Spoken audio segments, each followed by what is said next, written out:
Hey, Detail Jackal here with another action figure review, and this time we got the TMNT, The Last Ronin by NECA.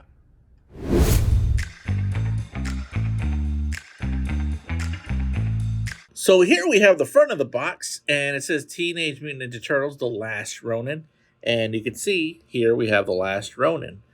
Now, you can actually open this up by opening this little flap, and then you have a nice little shot of The Last Ronin here. Look at that. With his little armored samurai suit. And then here we go with the figure itself. And you can see there's another head in there with, you probably can't see it because of the camera, but there's some an accessory like glasses. You have nunchucks, a sai, sword, a bow, extra hands. So if you look real closely right over here, there's like little pieces of bandana. So I guess you attach that so it makes the mask that he wears a little bit longer in the knot area. And down here is like a little grappling hook type deal. This is what the side of the box looks like. This is the back of the box. And here's the other side. So The Last Ronin is a 5-issue comic book miniseries written by Kevin Eastman and Tom Waltz. Now, it's going to take place in an alternate universe where the last remaining turtle seeks to avenge the death of his brothers by killing the grandson of one of the turtle's archenemies, the Shredder. So here's a look at his accessories. And first up, we have an additional head here. And check this out, a little extra bandana going on, a little bandana action, and some wrinkles.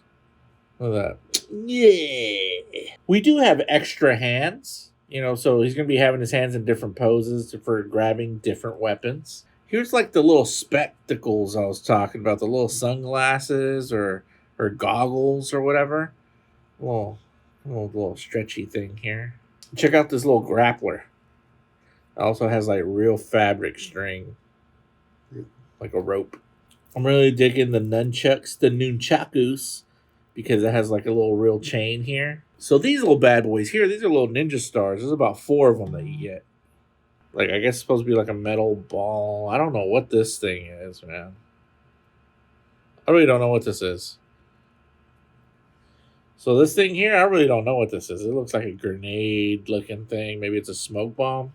Here you have a sai, you have a katana, here you have a bow, and here's like that little police baton looking thing. And a little extra piece of bandana. All right, and here we have a look at The Last Ronin. And I'm kind of digging this because, okay, so one thing, it looks just like its representation from the comic, but one thing I'm not really feeling about it is just the articulation. But that's kind of expected with NECA figures. But other than that, it's pretty on point, especially when you start looking at the little extra added detail, how they added a little rope here to hold this little thing that holds all the weapons. And then you start looking at the different leather and stuff like that they start using for the costume, for the armor. It looks pretty dope. You see like they did some weathering, and a lot of the material on his body is going to be kind of pliable. See that?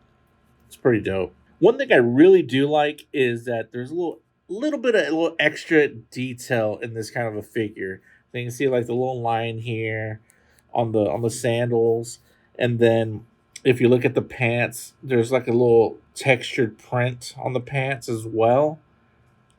And then when you look at the jacket, there's actually like weathered leather. Like you can't really see it on camera, but it's there.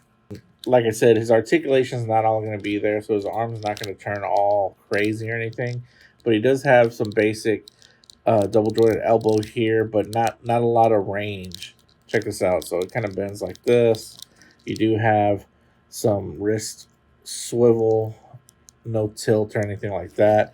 Obviously, his head does turn around, and you can remove this. This is actually removable. Check this out. His head turns, and of course his head will pop off, but like because of the way he's built, check this out. See, like he kind of has like a steady hunch. So like if you do like a 360, his head does this weird looking thing. Ooh! In terms of waist articulation, he doesn't really have anything but this swivel here, and there's like a slight tilt. His legs does kind of kick up this much, and it bends like this. He does have ankle articulation. And again, peg holes at the bottom of the feet. So here we have the Last Ronin with some of his weaponry. And I gotta say, if you're a fan of the Last Ronin, this is definitely going to be a must-have, especially now that they're working on a video game for the Last Ronin. But I think the figure does look pretty dope. It does have a lot of detail. They did a lot of attention to detail in terms of like different fabrics and the different patterns. He even has like little scuffs and battle damage here and there. I think it looks awesome. Again, if you're a Teenage Mutant Ninja Turtle fan, this is probably going to be a get for you guys. So that's my action figure review, and if you like what I'm doing, you can follow me on TikTok. And I'm really trying to grow my channel, so I'm trying to get my followers up, trying to get to at least that first 1,000. So if you could like, share, and just talk about me to your friends, you know, around the water cooler at work, to your boss, to your loved ones, that'll really help me out. And also subscribe to me on my YouTube. That's where I'm also going to be streaming some video games, some retro games, and some of the current ones as well. So this is your boy D-Town Jackal, out.